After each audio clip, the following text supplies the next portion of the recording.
the choice of the learning rate alpha will have a huge impact on the efficiency of your implementation of gradient descent.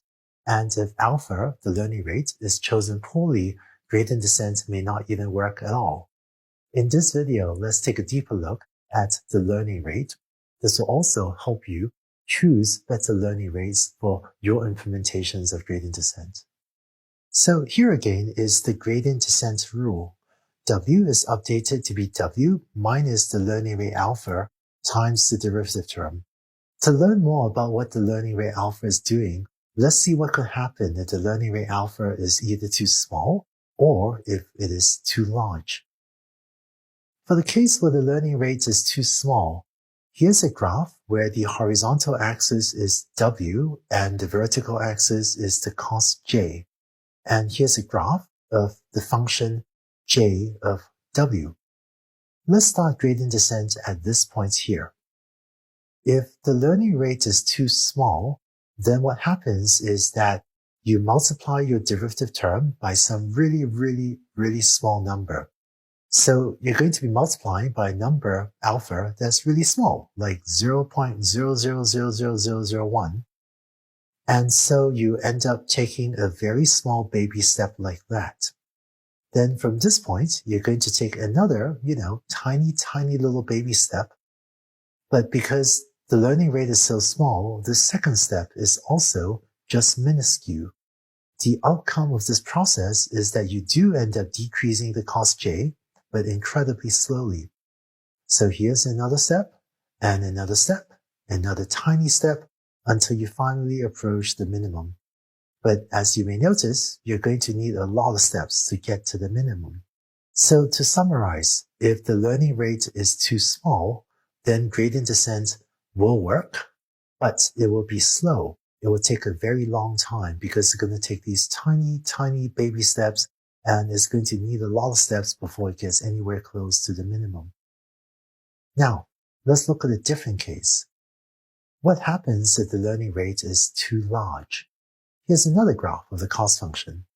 And let's say we start gradient descent with W at this value here. So it's actually already pretty close to the minimum. So the derivative points to the right, but if the learning rate is too large, then you update W via a giant step to be all the way over here. And that's this point here on the function J. So you move from this point on the left all the way to this point on the right. And now the cost has actually gotten worse. It has increased because it has started out at this value here. And after one step, it actually increased to this value here. Now, the derivative at this new point says to decrease W. But when the learning rate is too big, then you may take a huge step going from here all the way out here. So now you've gotten to this point here. And again, if the learning rate is too big, then you take another huge step at the next iteration and way overshoot the minimum again. So now you're at this point on the right, and one more time, you do another update and end up all the way here. And so you're now at this point here. So as you may notice, you're actually getting further and further away from the minimum. So if the learning rate is too large, then gradient descent may overshoot and may never reach the minimum. And another way to say that is that gradient descent may fail to converge and may even diverge. So here's another question you may be wondering. What if your parameter W is already at this point here, so that your cost J is already at a local minimum? What do you think one step of gradient descent will do if you've already reached a minimum? So this is a tricky one.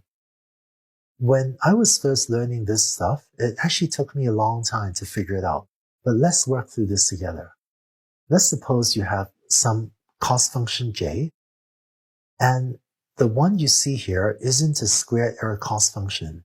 And this cost function has two local minima corresponding to the two valleys that you see here. Now, let's suppose that after some number of steps of gradient descent, your parameter w is over here, say equal to 5. And so this is the current value of w. This means that you're at this point on the cost function j, and that happens to be a local minimum. Turns out if you draw a tangent to the function at this point, the slope of this line is 0, and thus the derivative term here is equal to 0 for the current value of w, and so your gradient descent update becomes w is updated to w minus the learning rate times 0, where here that's because the derivative term is equal to 0. And this is the same as saying, let's set w to be equal to w. So this means that if you're already at a local minimum, gradient descent leaves w unchanged because it just updates the new value of w to be the exact same old value of w.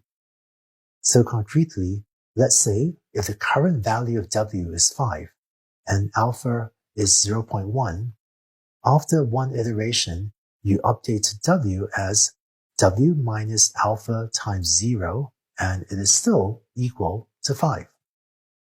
So if your parameters have already brought you to a local minimum, then further gradient descent steps do absolutely nothing. It doesn't change the parameters, which is what you want, because it keeps the solution at that local minimum. This also explains why gradient descent can reach a local minimum even with a fixed learning rate alpha. Here's what I mean. To illustrate this, let's look at another example. Here's the cost function j of w that we want to minimize.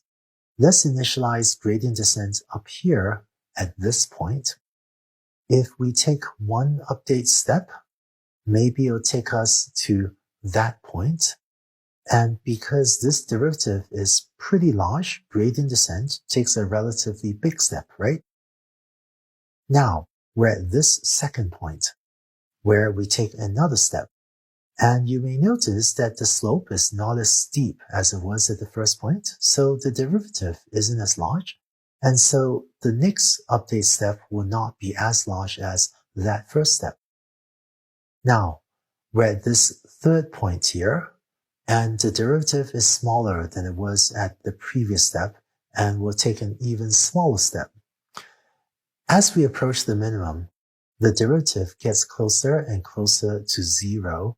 So as we run gradient descent, eventually we're taking very small steps until you finally reach a local minimum. So just to recap, as we get nearer a local minimum, gradient descent will automatically take smaller steps.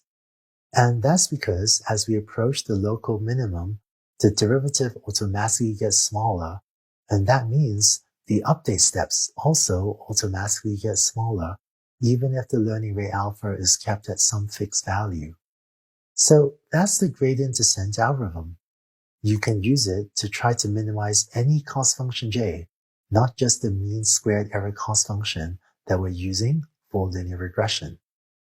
In the next video, we're going to take the function j and set that back to be exactly the linear regression model's cost function, the mean squared error cost function that we had come up with earlier.